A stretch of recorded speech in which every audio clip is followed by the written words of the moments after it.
Africa's positive economic outlook is under pressure, with growth forecast in 2016 at just under 5%. Africa's leaders need new approaches to ignite economic transformation.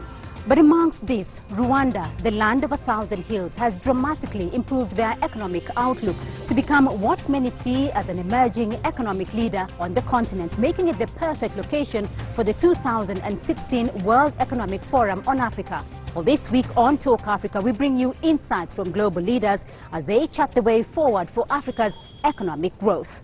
I'm Beatrice Marshall. Welcome to Talk Africa.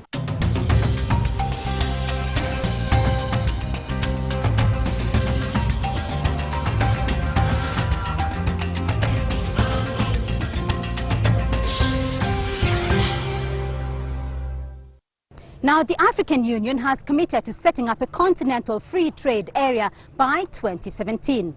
Now, Africa's global trade share is at 3%, and intra-Africa trade stands at a paltry 13%. So is this target date achievable? And how can African leaders increase their market share? Well, I sat down with global trade leaders to find out how in this exclusive CCTV Africa debate. May I welcome now my distinguished guests for this session. Ms. Arantxa Gonzalez, she's the Executive Director of the International Trade Center. Ambassador Liu Guijin, he's a former special representative of the Chinese government on African affairs, and he's from the Ministry of Foreign Affairs of the People's Republic of China. Ambassador Michael Froman, he's the U.S. Trade Representative. Mr. Siyabonga Gama, he's the Chief Executive, Transnet South Africa, and Tarek Sultan Al-Essa, he's the Chief Executive Officer and Vice Chairman of the Board of Agility from Kuwait, and he's also the co-chair of the World Economic Forum on Africa. Arantxa Gonzalez, I'm going to start off with you for this session. Given that Africa's share of the global market is only 3%, and Africa's 90% of her trade is external, in terms of boosting intra-Africa trade, in terms of boosting Africa's trade on the external market, what's being done? Where are we with that whole situation of creating a continental free trade area by 2017? Well, a lot is being done. We just need to make sure that what is being done is in the right proportions. A lot is being done by architects and engineers, you know, the big guys that build the construct, that build the concept, that is going to make trade possible. But below the engineers and below the architects, we need the plumbers, we need the painters, we need the carpenters. So it's not just about big visions, not only about understanding what's the end goal, but it's also taking all this myriad of little obstacles to trade. That is what's preventing today Africa to trade more, starting with itself, huge potential not exploited, and then also take advantage of their location to export with the rest of the world. And the big name of the game in that respect is called non-tariff barriers. Tariffs today are below 5%, but non-tariff barriers can cost businesses up to 40% of the value of the trade they are trying to trade on. So it's about building the big infrastructure, the big vision, the big agreement, but it's also making sure you get the carpenters, the plumbers, and the painters to do their job. And with that, you would have 50% of the work. That's what makes trade possible. But you still have to make trade happen. And for that, in my view, it's about investing in supporting small and medium enterprises in this continent, supporting women in business, the 50% of our economies that are untapped, assets that we can leverage much more towards this goal of boosting the trade of the continent. Before we come to Africa's intra-Africa trade, let's look at Africa's partnerships here. And China and Africa trade has skyrocketed over the last 10 years, Ambassador Liu there, and China-Africa trade is now standing at something like $300 billion here. What is it that has made China skyrocket in terms of its trade partnerships with Africa? What is driving that? Well, I think in the past 20 years or so, China's bilateral trade with Africa as a continent has been growing at quite fast speed, a double-digit speed. But unfortunately, due to the impact of the big commodity prices dropping and the international financial crisis, so that space of growth between China and Africa in trade has been slowing down in the past 2 years. Last year, it dropped something around 19%. That is not due to the fact that China reduced its import from Africa. It's mainly due to the dropping of the prices of big commodities. But anyhow, China has been remaining as Africa's biggest trade partner since 2009 and still remains so. And China, the government has launched the program which we call Trade and Investment Facilitation. So China is seeing that kind of partnership. And while we will stress trade, particularly stress on the innovation of the trade, say cross-border e-commerce, that would be a kind of new growing. And another point is that the government will encourage the entrepreneurs from China and the manufacturing factors to move into Africa so as to create jobs for Africa and to make African goods more value-added and to make Africa's enhance capability of producing more competitive goods and commodities which can be exported to the outside world. So that kind of partnership is so very important. Michael Froman, I'll come to you with the US-Africa trade here, and I'll take a look here at AGOA. AGOA trade peaked in 2008, and it was at about $80 billion. It has sort of been in a steady decline since then. 68.2 billion in 2011, 43.1 billion in 2012, 34.8 billion in 2013, and 23.2 billion in 2014. Why the slight decline? Well, most of that decline, the decline of our purchase of oil from the continent, because we're producing more oil ourselves. So we're importing less oil, and of course there's been a decline in oil prices. We tend to look at the impact of AGOA not on oil and mineral exports, which aren't really affected by AGOA, but we look at the non-oil, non-mineral exports, which have quadrupled under AGOA since 2000. It was about 16 years ago this month, I think, that President Clinton signed the AGOA legislation, but a lot has changed since then. A lot has changed in Africa in terms of its growth and the diversification of some of its economies, its demographics, spread of technology. A lot has changed in terms of its trade relationships with itself, as you mentioned, on regional integration, whether it's the growth of the regional economic communities, the tripartite free trade area, or the work towards a continental free trade area, but also Africa's trade relations with the rest of the world. One thing we've learned over the years is that trade preferences, tariff preferences alone, are not sufficient. That we need to look at the whole ecosystem, including the supply side constraints. And that's one reason we put such emphasis on things like trade facilitation and our work with the East African community and Trademark East Africa on trying to reduce the costs of transporting products from farm or factory to market. It's also one reason we put emphasis on Power Africa. It's hard to manufacture if you don't have reliable, affordable sources of electricity. So we're trying to look at the whole ecosystem and not just the trade preferences side. Mr. Gama, there, you're in the pipeline, you're in roads, you're in building infrastructure in South Africa. Looking at infrastructure that can support intra-Africa trade, looking at infrastructure that can support regional trade, where are we with that infrastructure that can support Africa's trade?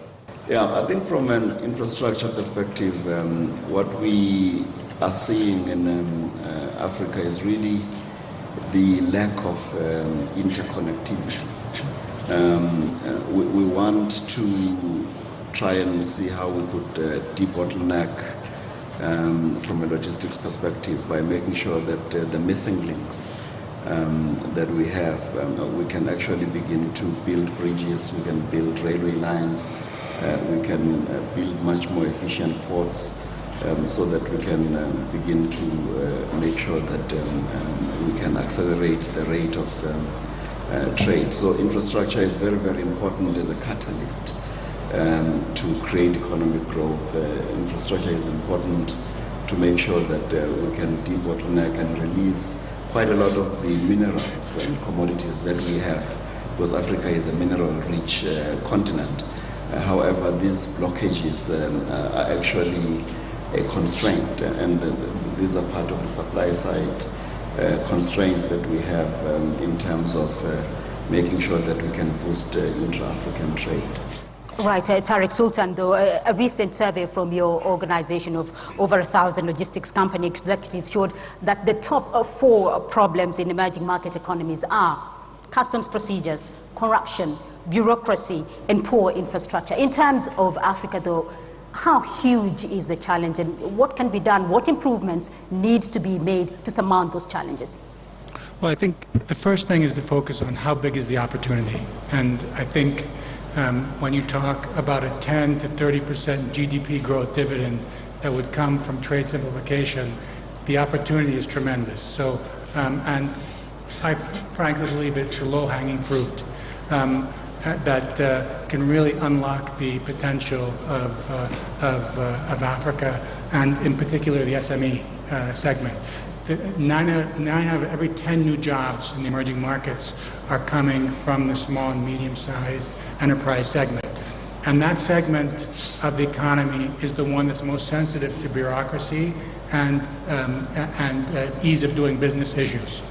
And basically, by maintaining an environment that is not as easy to do business as we would like, I think we basically are consuming the medicine that we need to drive the engine of growth going forward. And we talk about the 4th industrial revolution. That revolution will not take place if we don't take the steps to actually simplify and make our countries an easier place to do business. And what are the 2 things that I think that we need to focus on? First of all, we have to develop the capacity and the technology for change. And we need systems that can actually help manage processes and simplify an electronic superhighway for trade facilitation. And maybe sort of a way to look at this is to say, how is it that governments typically focus on trade facilitation? If you go to a meeting about trade facilitation, you usually have 20 or 30 people from each government in a room. And the reason is the supply chain is controlled by so many different stakeholders of each economy that the capacity to change is almost non-existent. So I think we need a minister for the supply chain in each country, and we need them to meet and to be empowered to actually make some of these changes. Right. Arantxa Gonzalez, I want to come with you, though, with the comment that was made at this forum in the past couple of days. And several people have been asking, Africa is talking about trading with itself, but what exactly will Africa be trading with? Does Africa have what Africans need? Without the processing aspect of it, what will Africa be trading in internally? Well, Africa has what it needs in order to trade with itself. It may not be all that it could have, but it certainly has a lot that is not exploiting today. Africa produces in this continent cotton. Africa spins the cotton into thread. The thread is woven into fabrics. I know this well because the International Trade Center that I head has a big weaving operation in Burkina Faso and Mali. Africa has manufacturing of clothing. I was just talking to one of these manufacturers who has operations here in Rwanda and in South Africa. But what Africa needs in order to make this value chain work is deal with the myriad of little problems that hinder the passages of all these components, which is the notion of international trade today across borders, as well as the supporting infrastructure. But this is also happening in Africa. Take the East African community. These value chains are working in East Africa. Why? Because they have decided to go granular and take these obstacles to trade, give ministers a screwdriver to start locking and unlocking the nuts and bolts that you need to make this work. Let me give you a very concrete example. In East Africa, they've done away with roaming charges. Actually, they've done it faster than Europe has done it. And as a result of that, there is an explosion in data and voice transmission. And as a result of this, the IT sector that is very active in Uganda, in Rwanda, and in Kenya is finding amazing new opportunities. So this is happening, and there are places that are moving faster than others. So it's just bringing all of this to scale that is necessary at this point. All right, Tarek Sultan? Yes, I mean, our company in particular is focusing on those sorts of solutions. In particular, we've recognized that companies and SMEs, what do they need to basically do business? They need power, they need secure environment, and they need modern facilities. And it's really pretty straightforward. If you can put those facilities in place, it's amazing the results that you see overnight. You see small businesses basically not having to incur the risks and capital expenditures associated with taking these large projects on themselves. They can simply plug and play into this space, and overnight they have an effective way to grow their business. So that infrastructure and sort of having clusters of infrastructure and can really make a big difference, and the multiplier is huge. All right, Mr. Gama. Yeah, I just wanted to come in and add that I think that the development of regional value chains at that level of granularity is actually quite an important aspect in terms of building from the bottom up. Because Africa is a continent of 54 countries with many borders, and I think those borders themselves become constraints. But if we start to say, let us look at an integrated planning and development framework per region and look at what are the core competencies and competitive advantages that each of those countries have, and begin to specialize in those. And then say, if you take some of the minerals and some of the core skills that are there, how do you build up? But make sure that there is political leadership, there is agreement in terms of what is the kind of way that can assist to deal quite a lot of the constraints that are there on the continent. So probably we need to break Africa down and not look at it as the 54 countries, because I think it's like trying to head too many chickens. 54 is just a huge number. But if you started to look at it, in terms of the different regional blocks that have been formed, and then as you create this continental free trade area, which is going to give Africa scale and make sure that it creates a bigger market. But start from the bottom up and look at what constraints are there per region, and then start to resolve them and identify 3 or 4 key constraints and focus on them, instead of trying to do too many things at the same time. Michael Froman, I'm going to come to you in just a moment, but first, yes, Ambassador Liu.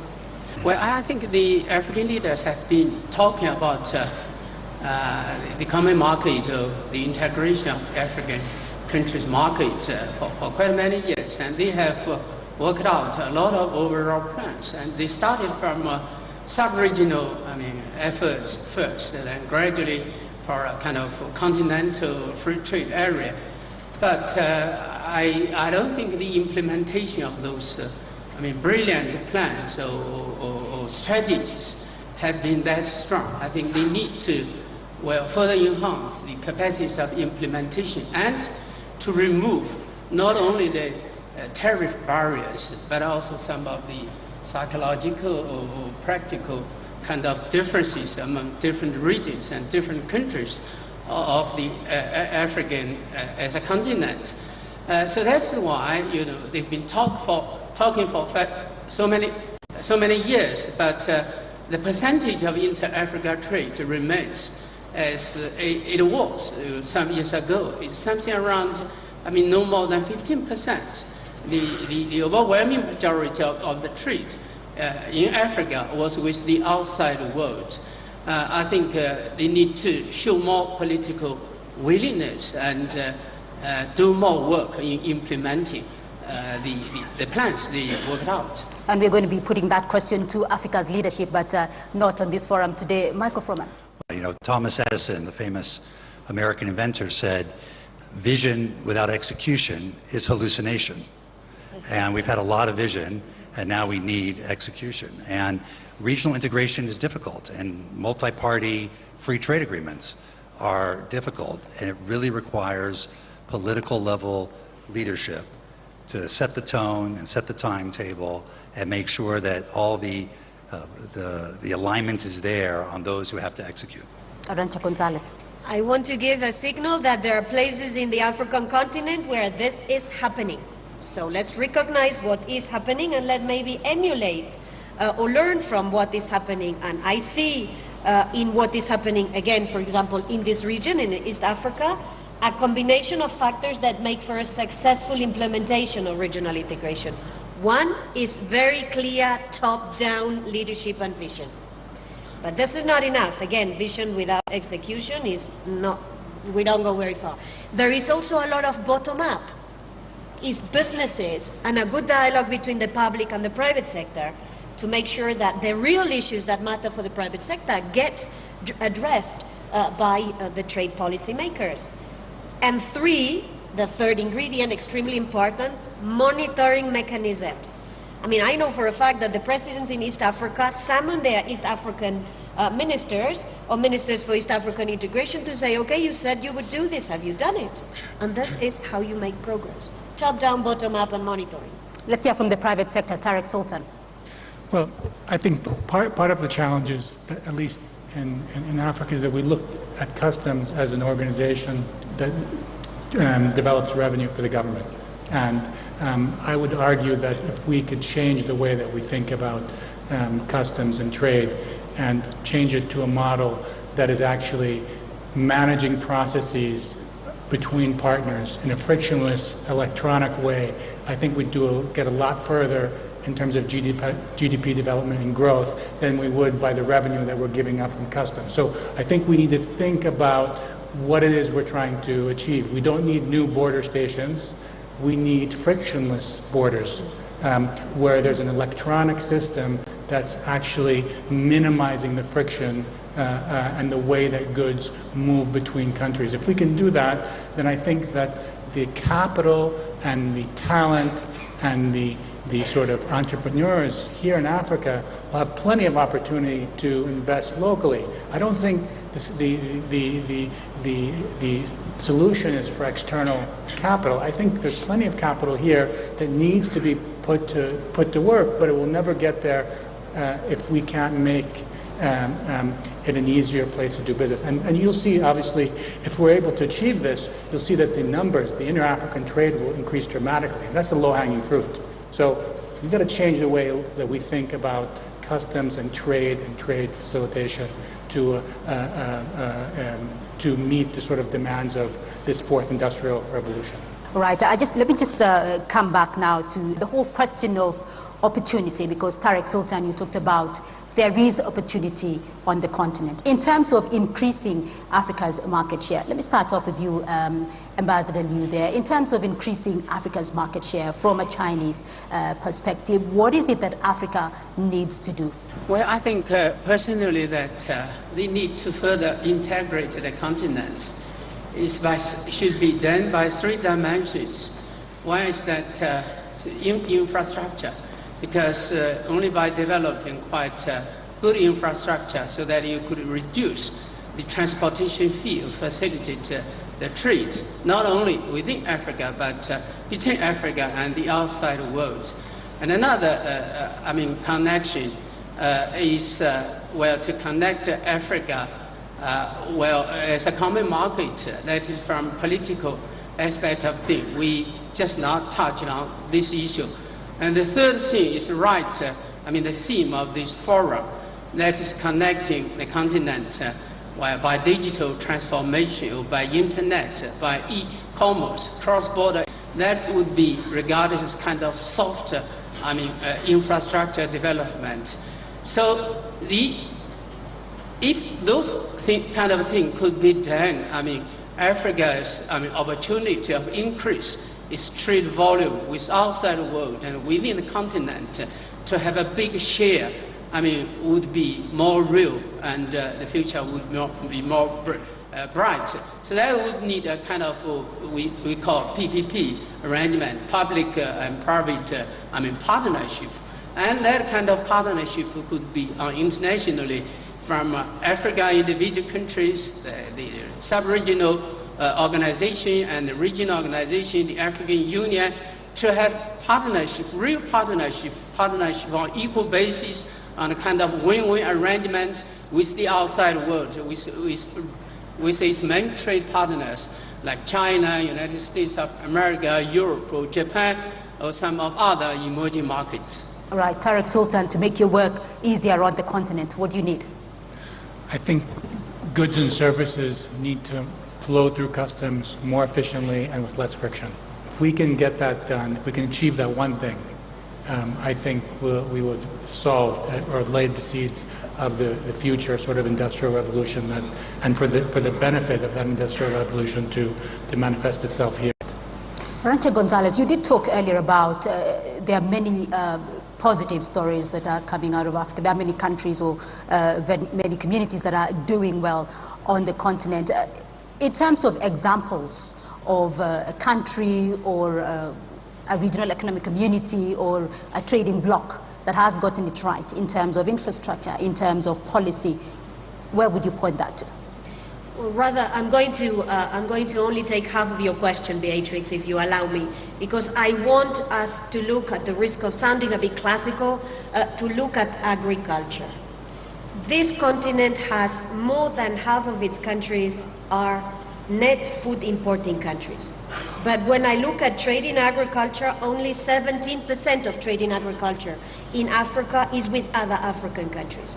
So we've got a huge potential called agriculture, which today is seen, in my view, too much as a subsistence agriculture issue, and the potential of transforming this agriculture into agro-processing or industrialized agriculture. And this is where technology, this is where services, this is where the digital economy that we are discussing here is extremely relevant. It's also going to have a huge impact in terms of poverty reduction, because a lot of the most poor are in rural communities, and many of them, by the way, are women. So we have a virtuous circle to make if we focus on agriculture. So I suggest we start a hashtag here that says agriculture is cool, so that we put a bit of the spotlight again on agriculture. To end with an example, we work in Tanzania on spices.